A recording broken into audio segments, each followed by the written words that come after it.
Cette vidéo a pour objectif de vous faire une correction détaillée du rapport du TP1 afin notamment de vous montrer les différentes fonctionnalités dont vous aurez besoin dans Excel et la bonne complétion du rapport. Donc, dans le rapport, les seules cases que vous avez à compléter sont celles en bleu.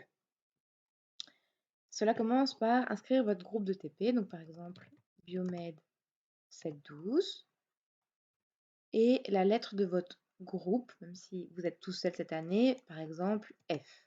Ne laissez pas les EX de petits points, ce n'est pas nécessaire, au contraire. Votre nom et votre prénom. Alors, la case commentaires généraux sert notamment si vous avez, vous avez eu un problème durant votre manipulation à pouvoir l'expliquer ici.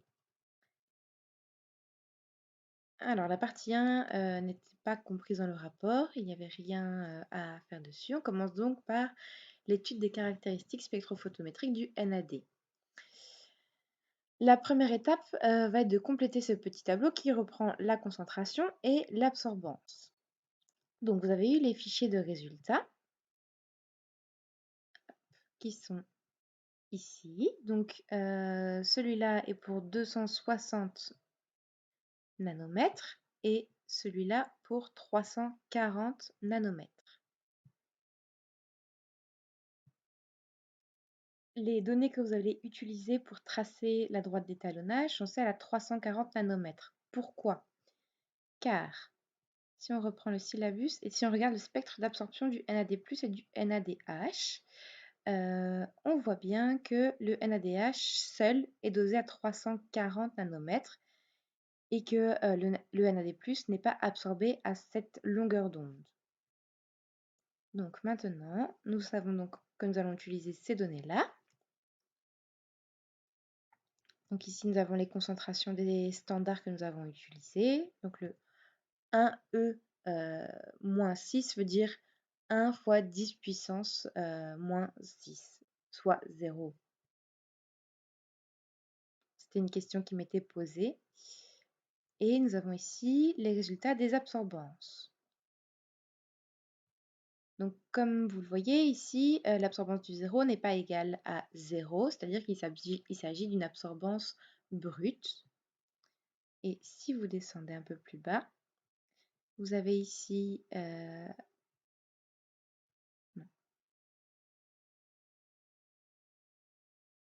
Donc, nous allons donc pouvoir rentrer ces valeurs dans notre tableur Excel. Ce que je vous conseille de faire, même si ce n'est pas une obligation, c'est que si vous voulez travailler en absorbance nette, utilisez l'espace brouillon ci-dessous. Donc vous avez la concentration en millimol par litre et l'absorbance brute. 0, 0.05, 0.1, 0.15, 0.2 et 0.25. Et l'absorbance brute est de 0,002, 0,249, 0,491, 0,730, 0,954 et 1,230. Voilà. Si on revient dans notre tableau, la concentration, n'oublie pas de mettre l'unité donc en millimol par litre. L'absorbance n'a pas d'unité. Et vous pouvez ici répéter les concentrations.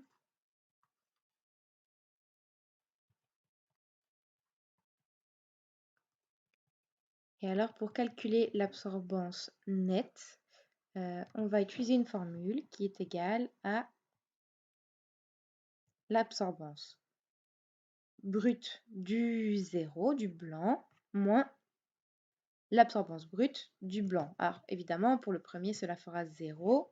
Pour les autres, puisque l'on va pouvoir tirer la formule pour qu'elle s'applique à tout le tableau, cela soustraira à chaque absorbance brute l'absorbance brute du blanc. Petite astuce, la deuxième valeur, donc là, on veut toujours soustraire le blanc. Donc pour bloquer cette cellule, on utilise des des dollars avant le B et avant le 46. Vous pouvez aussi utiliser la touche F4 qui met automatiquement les dollars. Donc voilà, nous avons donc dans notre première case 0, comme nous l'avons vu, puis si on tire la formule, on va avoir à chaque fois l'absorbance nette qui est égale à l'absorbance brute de notre solution moins l'absorbance brute du blanc. Pour tracer notre graphique, rien de plus simple, on sélectionne toutes nos valeurs, puis dans Insertion, ici vous avez nuage de points, donc vous voyez déjà votre graphique qui s'insère. On va le réduire pour qu'il rentre dans notre petite case. Ce qu'il faut faire maintenant, c'est lui attribuer un titre. Donc, ici on a la droite d'étalonnage du NADH à 340 nanomètres, ne pas oublier la longueur d'onde. Et on va y ajouter maintenant des légendes à l'ordonnée et à l'abscisse. Donc si vous allez dans éléments du graphique, vous pouvez ajouter titre des axes. Hop, vous sélectionnez les deux, horizontale et verticale. Ici, on a donc l'absorbance à 340 nanomètres. Et ici, on a la concentration en NADH en millimol par litre. Voilà. Vérifiez bien que vous avez les bonnes valeurs et que les axes sont bien définis, que vous avez bien l'absorbance et la concentration et non l'inverse. Par la suite, vous devez ajouter une courbe de tendance, c'est-à-dire la droite qui passera au mieux par tous les points. Donc pour ça, vous faites ajouter une courbe de tendance en faisant un clic droit dessus. C'est linéaire, comme vous le voyez, c'est clairement un modèle linéaire. Et vous devez afficher l'équation sur le graphique et afficher le coefficient de détermination, votre fameux R carré qui doit être le plus proche de 1 durant vos TP, sur le graphique. Voilà, le R carré, lui, représente, c'est un indicateur de est-ce que vos points sont bien alignés.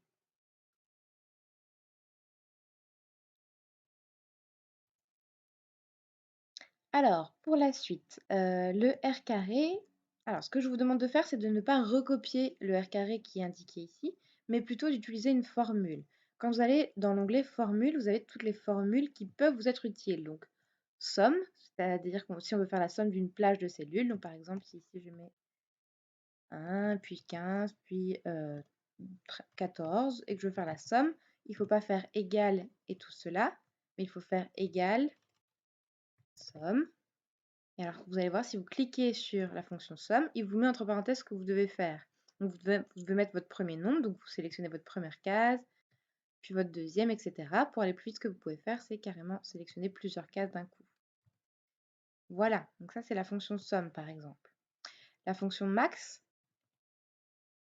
c'est une fonction qui permet de donner le maximum d'une plage de cellules. Donc, par exemple, ici, si on prend nos 4 cellules, il va renvoyer 30 puisque c'est la plus haute.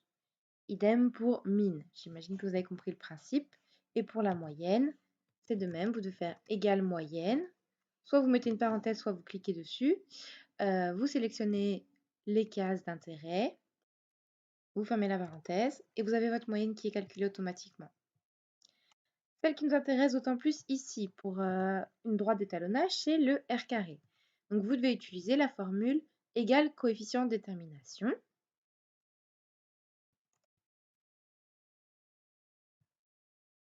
Alors, attention, il faut d'abord sélectionner ici vos Y. Donc, votre absorbance, puis votre concentration.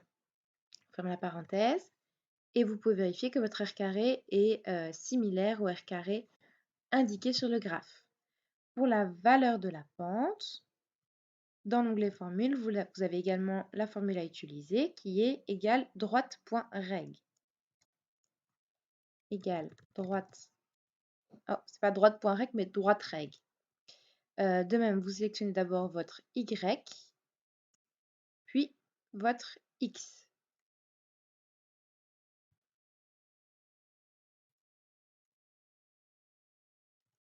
Il n'est pas nécessaire de rajouter derrière autre chose. N'oubliez pas par contre de mettre l'unité de la pente. Donc l'absorbance n'a pas d'unité, donc le delta Y n'aura pas d'unité, mais par contre le delta X a une unité puisqu'on a une concentration en millimoles par litre. Donc en millimolaire, donc on aura donc des millimolaires moins 1. Maintenant, si on regarde la nature des inconnus. Donc si on reprend nos valeurs brutes telles que données par la machine, vous avez donc vos standards qui sont vos étalons que vous avez fait pour votre droite d'étalonnage, mais également 3 échantillons qui ont été passés, qui s'appellent sample 0004, sample 005, on va les appeler sample 4, 5, 6. À 260 nanomètres, le sample 4 n'absorbe pas. On a une absorbance qui est nulle. Par contre, les samples 5 et 6 absorbent. Donc, on va déjà inscrire nos numéros d'échantillon, le 4, le 5 et le 6, puisqu'on n'a pas d'absorbance du tout pour le 4 à 260 nanomètres. Et si on reprend notre syllabus, à 260 nanomètres, on a le NAD+, et le NADH qui absorbent, on le sait. Donc, on sait qu'on a 3 différentes inconnues qui sont le tampon, le NAD+, et le NADH. On peut déjà en déduire que pour l'échantillon numéro 4, on aura donc du tampon, puisque le NAD+, et le NADH absorbent. Donc, ici, on peut reporter les longueurs d'onde, 260 et 340 nanomètres, et les différentes absorbances que l'on a eues.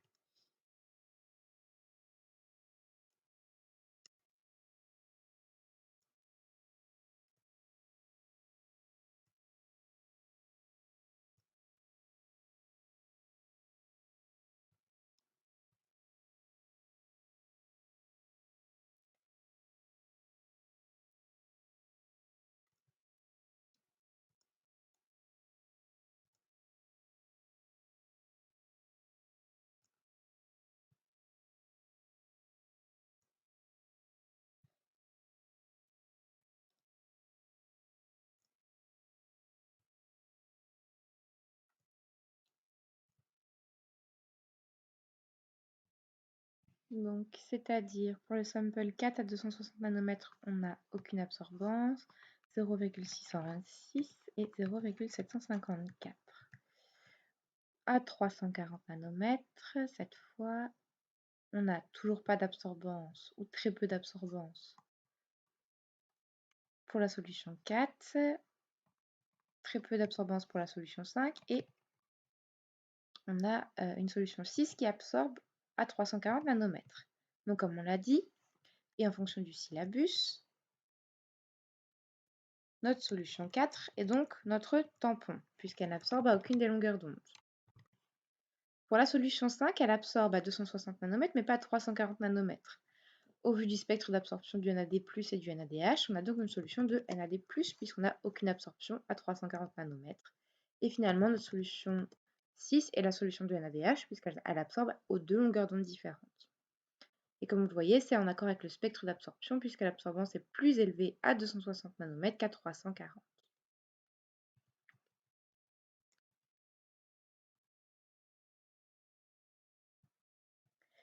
On vous demande ensuite de rentrer la masse molaire du NADH. Donc vous l'avez dans l'énoncé.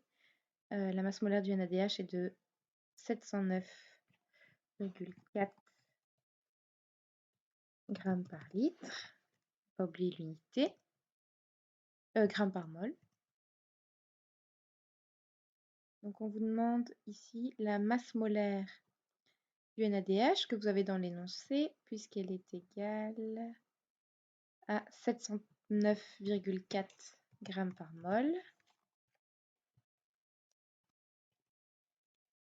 Et alors, on vous demande l'absorbance de la solution de NADH de concentration inconnue. Ça, on l'a déjà noté auparavant, puisqu'on sait qu'à 340 nanomètres, la solution 6, qui est celle de NaDH, a une absorbance de 0,313.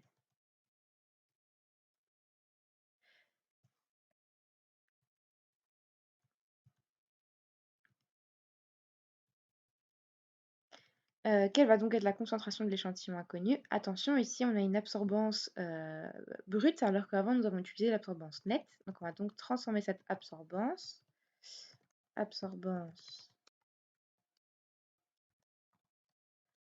nette de la solution 6. Donc c'est égal à ça. Donc l'absorbance brute moins l'absorbance brute du tampon, du blanc. Donc on a donc une absorbance de 0,311 pour la solution de NaDH à 340 nanomètres. Et pour trouver la concentration, on va donc appliquer la loi de Lamberber, donc A égale epsilon fois L fois C. Or, on sait que la pente de la courbe de la droite est égale à 4,85 et que c'est égal à epsilon fois L.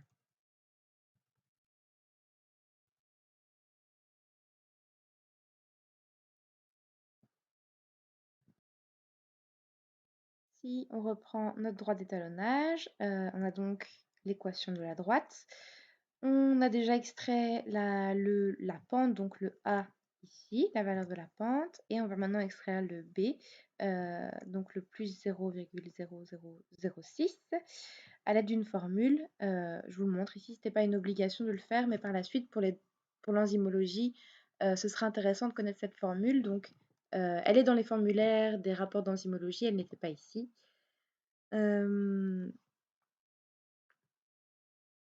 La formule s'appelle égale ordonnée origine. Et de même, on sélectionne le Y, donc les valeurs de l'absorbance, puis les valeurs du X, donc de la concentration, et on obtient notre petit b. Donc, pour trouver maintenant notre concentration,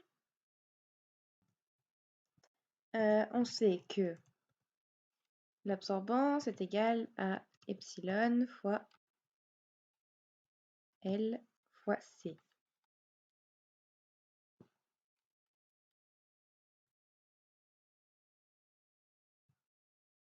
Donc pour trouver maintenant notre concentration, on sait que d'après l'équation de la droite, A égale notre petit a qui est notre pente fois la concentration plus notre petit b.